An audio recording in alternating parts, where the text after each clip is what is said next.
बड़ी खबर आपको बता दें, केंद्र सरकार ने राजीव गांधी खेल रत्न पुरस्कार का बदला नाम। राजीव गांधी खेल रत्न अवार्ड अब कहलाया जाएगा मेजर ध्यानचंद खेल रत्न अवार्ड। प्रधानमंत्री नरेंद्र मोदी ने ट्वीट कर दी जानकारी। आपको बता दें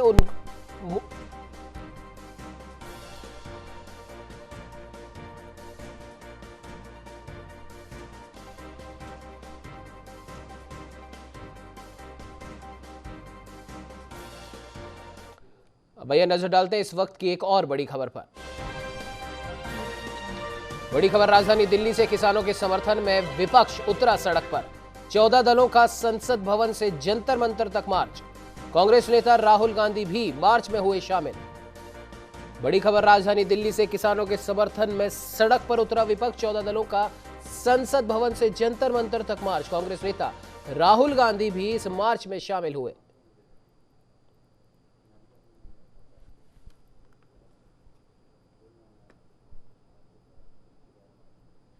तो आपको बता दें कि केंद्र सरकार के खिलाफ संपूर्ण विपक्ष अब सड़क पर उतर चुका है।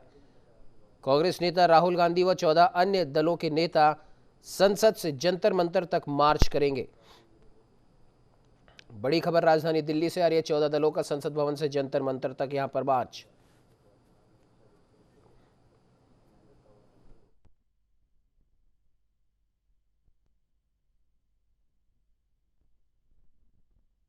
हमारा समर्थन पूरा किसानों के लिए है, क्योंकि ये किसान विरोधी कानून जब तक वापस नहीं होंगे तब तक किसानों के हालात सुधर नहीं सकते।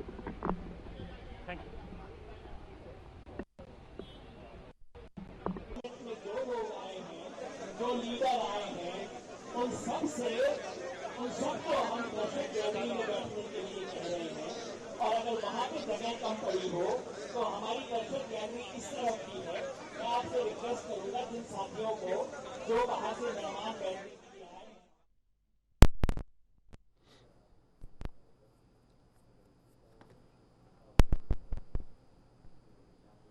तो वही इस खबर पे ज्यादा जानकारी के लिए हमारे साथ में कांग्रेस से नेता कृपाराम शर्मा जी फोन लाइन पे जुड़ चुके हैं। कृपाराम जी, जानना चाहेंगे, संसद से जंतर मंतर तक पैदल सड़क मार्च न सिर्फ कांग्रेस बल्कि 14 अन्य दल भी आप लोगों के साथ में कर रहे हैं, क्या कुछ अब आगे की रणनीति रहेगी? जी हेलो जी कृपाराम जी, मेरी आवाज सुन पा रहे हैं आप? हाँ, आवाज आ रही है, बताइए। जी कृपाराम जी, क्या कुछ अब आगे की रणनीति रहेगी?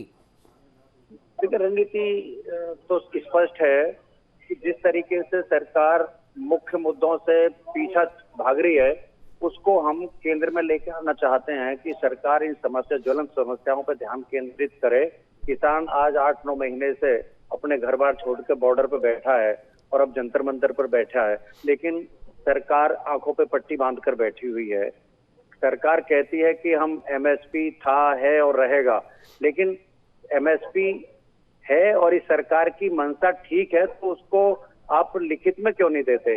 सरकार इसको एक अध्यादेश के रूप में पारित क्यों नहीं करते एमएसपी के मुद्दे को? जी, ये सरकार और सरकार के मुखिया, आज शर्म आती है देश का प्रधानमंत्री को कहने में, मोदी जी प्रधानमंत्री नहीं, वो प्रचार मंत्री ज्यादा लगते हैं। उनके बारे में कहा जाता है कि जो 18 घंटे काम करते हैं देश के लिए, 18 घंटे काम करते हैं। हमें लगा कि भाई वाकई 18 घंटे काम करते हैं। पहले इतने बड़े अर्थशास्त्री हैं, पहले तो नोटबंदी करके देश की अर्थव्यवस्था चौपट कर दी। दूसरे मुद्दे पर इन्होंने ये बहुत बड़े साइंटिस्ट भी हैं। जब बालाकोट हुआ तो उस समय प्रधानमंत्री जी कह रहे थे कि मैंने कहा कि हमला करो, इस समय बारिश और बादल है इसलिए रडार में ये आएंगे नहीं, हमला करा। तो इतने बड़े वैज्ञानिक, इतना बड़ा तो दुनिया में कहीं कोई वैज्ञानिक भी नहीं होगा जितने बड़े वैज्ञानिक हमारे देश के प्रधानमंत्री हैं। अभी हमारी हॉकी की टीम ने कांस्य पदक जीता है, बधाई, पूरा देश हर्ष और उल्लास से इस खुशी में शामिल है, लेकिन प्रधानमंत्री जी प्रचार मंत्री हैं इसलिए उसको भी पीछे नहीं छोड़ा। और वहां जो हमारे कैप्टन है उसको बातचीत करी तो उसका पूरा वीडियो विजुअल बनवाया है, पहले से ही सूचना दे गए भाई फोन आएगा और मेरे फोन को जो है वहाँ वो किया जाए रिकॉर्ड।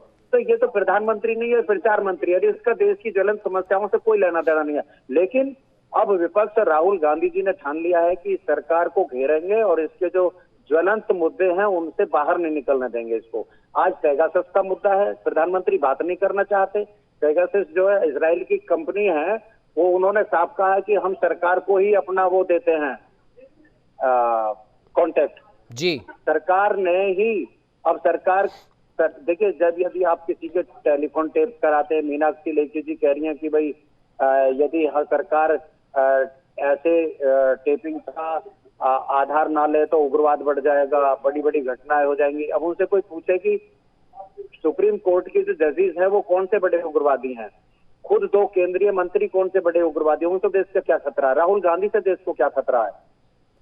पत्रकारों से देश को क्या खतरा है? लेकिन खतरा है नरेंद्र मोदी को झूठ से, जो जो जो झूठ और तूफान की और एक तरीके से झांसे दे देकर पब्लिक को जो सरकार चलाई जा रही है, उसको खतरा उन चीजों से है। जो 2 करोड़ लोगों को रोजगार का वादा किया, जो 15-15 लाख रुपए हर एक के खाते में आ जाएंगे यूं ही मुफ्त में, और हम इतना काला धन वापस लेकर आएंगे, उन बातों से खतरा है प्रधानमंत्री को। इसलिए ऐसे लोगों के ये टेलीफोन टेपिंग करा रहे थे। शर्म आती है हमें हिंदुस्तान के उस प्रधानमंत्री पे जो कहता है विदेश में कि मुझे 600 करोड़ लोगों ने वोट देकर चुना है। देश की जनसंख्या 120 करोड़ और उनको 600 करोड़ लोगों ने वोट दे दिया। ये हाल है यहाँ। मैं बधाई देता हूँ आपको, आपने इस ज्वलंत मुद्दे पर जो है ध्यान आकर्षण किया और इसका संज्ञान लिया। राहुल जी के नेतृत्व में आज पूरा विपक्ष के 14 दल किसानों के बीच पहुंच रहे हैं संसद से, और जंतर मंतर तक उन्होंने मार्च का ऐलान किया है। जी बिल्कुल। कृपराम जी, आपसे जानना चाहेंगे, जिस प्रकार से संपूर्ण विपक्ष लगातार सड़क पर अपनी उपस्थिति दर्ज करा रहा है और जाहिर सी बात है सरकार को घेरने के लिए ही ये पूरी तैयारी की जा रही है, अब आगे इस पैदल मार्च के बाद में क्या कुछ देखा जाएगा संपूर्ण विपक्ष के द्वारा? देखिए, डेमोक्रेसी में, लोकतंत्र की मर्यादाओं के अंदर जो विपक्ष कर सकता है उससे ज्यादा कोई कर नहीं सकता। पेगासस के मामले में वो सरकार को घेर रहे कह रहे हैं, और सरकार इतनी निकम्मी, मक्कार और बेशर्म है कि उस मुद्दे पे बिल्कुल चर्चा कराने के लिए तैयार नहीं है। विपक्ष की अब रणनीति यह है कि यदि संसद में इस मुद्दे पर और ज्वलंत मुद्दे पर कोई गंभीरता से बात नहीं हुई तो फिर हम सड़क पर उतरेंगे और इस देश का जो है चक्का जाम करेंगे। प्रदेश सरकारों का भी, जहां जहां भाजपा की सरकार है, और केंद्र सरकार का भी, किसानों ने जैसे बॉर्डर घेरा है और घेराव करेंगे। लेकिन कृपाराम जी, माफ कीजिएगा, बीच में आपको इंटरप्ट कर रहे हैं कि केंद्र सरकार के हवाले से ये कहा गया है कि जिस पेगासस मुद्दे पर आप प्रधानमंत्री और गृह मंत्री का जवाब चाह रहे हैं, उस मुद्दे पर संचार मंत्री अश्विनी वैष्णव ने जवाब दे दिया है, फिर प्रधानमंत्री और गृह मंत्री से ही क्यों जवाब चाहते हैं? देखिए, संचार मंत्री जी खुद उसकी चपेट में है, उनकी भी टेपिंग हुई है जी, और उनको नरेंद्र मोदी जी के मंत्रिमंडल में रहना है, उनके रहमो करम पे रहना है, इसलिए वो ही कहेंगे जो मोदी जी। लेकिन विपक्ष इस मुद्दे पर ये जानना चाहता है सरकार की जिम्मेदार लोगों से, प्रधानमंत्री से और गृह मंत्री से, जिन्होंने ये टेपिंग कराई है, उसका मकसद क्या था? क्या राहुल गांधी उग्रवादी है? क्या सुप्रीम कोर्ट के जजेस उग्रवादी हैं? क्या देश का मीडिया के जो संभ्रांत लोग हैं वो उग्रवादी हैं? कौन सा इनसे खतरा था? क्या इन 2 मंत्रियों से खतरा था? एक मंत्री के स्पष्टीकरण देने से या मीनाक्षी लेखी के बोलने से ये प्रश्न हल नहीं हो जाता। ये बहुत गंभीर मामला है। इससे लगता है कि सरकार नहीं चला रहे मोदी जी केवल अपने आप को चला रहे इस देश में, ये इनके फिक्र, वो उनके षड्यंत्र कामयाब होते रहे, बस उनका मकसद ये है। जी चलिए, सरकार चलती है लोकुक्तियों से। जी लोकुक्तियां है ही नहीं, किसान बर्बाद है। 6 महीने से ज्यादा हो गया, 8 महीने हो गए सड़कों पे बैठा हुआ घर बार छोड़कर, लेकिन कोई सुनने वाला नहीं है। उनको कभी उग्रवादी, कभी खालिस्तानी, कभी पाकिस्तानी, कभी विदेशों से काला धन आ रहा है इनको मदद करने के लिए। मतलब जो भी जनता के मुद्दे हैं, जो जनता के सवाल हैं, उनको यदि कोई उठाए तो उनको ये देशद्रोही बोल।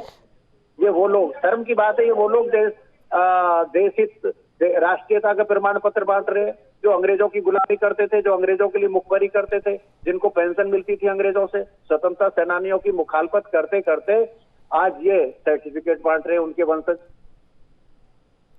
चलिए कृपराम जी, लगातार विपक्ष हमलावर है केंद्र सरकार के प्रति, भले ही वो पेगासस जासूसी कांड हो, किसानों का मुद्दा हो या अन्य मुद्दे जिस पर केंद्र सरकार को विपक्ष की ओर से घेरा गया। और इस बार सड़क का मार्च का हम कह सकते हैं कि योजना बनाई गई है। संसद से जंतर मंतर तक पैदल मार्च यहां पर निकाला जा रहा है। मोदी सरकार के खिलाफ अब समूचा विपक्ष एक मंच पर आ गया है। फिलहाल हमारे साथ में जुड़ने के लिए कृपराम जी आपका बहुत बहुत धन्यवाद।